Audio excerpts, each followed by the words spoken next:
He is someone who doesn't take easily to compliments, but he has quite simply been my strength and stay all these years. And I and his whole family, and this and many other countries, owe him a debt greater than he would ever claim or we shall ever know.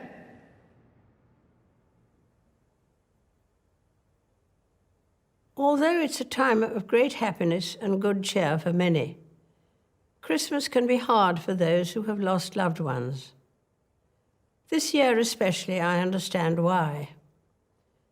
But for me, in the months since the death of my beloved Philip, I have drawn great comfort from the warmth and affection of the many tributes to his life and work, from around the country, the Commonwealth, and the world. His sense of service, intellectual curiosity, and capacity to squeeze fun out of any situation were all irrepressible. That mischievous, inquiring twinkle was as bright at the end as when I first set eyes on him. But life, of course, consists of final partings as well as first meetings. And as much as I and my family miss him, I know he would want us to enjoy Christmas. We felt his presence as we, like millions around the world, readied ourselves for Christmas. While COVID again means we can't celebrate quite as we may have wished, we can still enjoy the many happy traditions. Be it the singing of carols, as long as the tune is well known, decorating the tree, giving and receiving presents, or watching a favorite film where we already know the ending. It's no surprise that families so often treasure their Christmas routines. We see our own children and their families embrace the roles, traditions, and values that mean so much to us, as these are passed from one generation to the next, sometimes being updated for changing times. I see it in my own family, and it is a source of great happiness. Prince Philip was always mindful of this sense of passing the baton. That's why he created the Duke of Edinburgh's Award, which offers young people throughout the Commonwealth and beyond the chance of exploration and adventure. It remains an astonishing success, grounded in his faith in the future.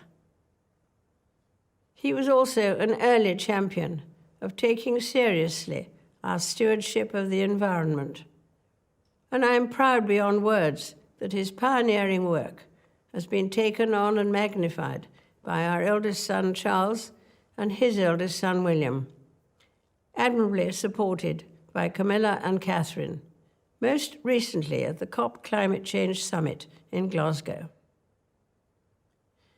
Next summer, we look forward to the Commonwealth Games. The baton is currently travelling the length and breadth of the Commonwealth, heading towards Birmingham, a beacon of hope on its journey. It will be a chance to celebrate the achievements of athletes and the coming together of like-minded nations.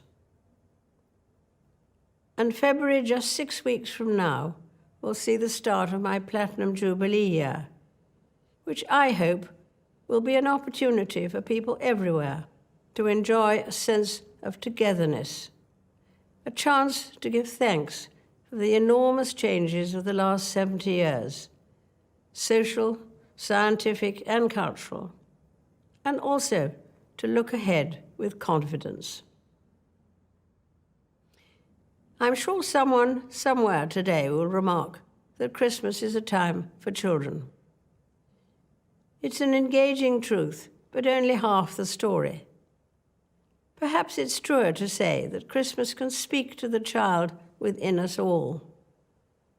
Adults, when weighed down with worries, sometimes fail to see the joy in simple things, where children do not. And for me and my family, even with one familiar laugh missing this year, there will be joy in Christmas, as we have the chance to reminisce and see anew the wonder of the festive season through the eyes of our young children, of whom we were delighted to welcome 4 more this year. They teach us all a lesson, just as the Christmas story does, that in the birth of a child there is a new dawn with endless potential. It is this simplicity of the Christmas story that makes it so universally appealing. Simple happenings that form the starting point of the life of Jesus, a man whose teachings have been handed down from generation to generation and have been the bedrock of my faith. His birth marked a new beginning. As the carol says, the hopes and fears of all the years are met in thee tonight. I wish you all a very happy Christmas.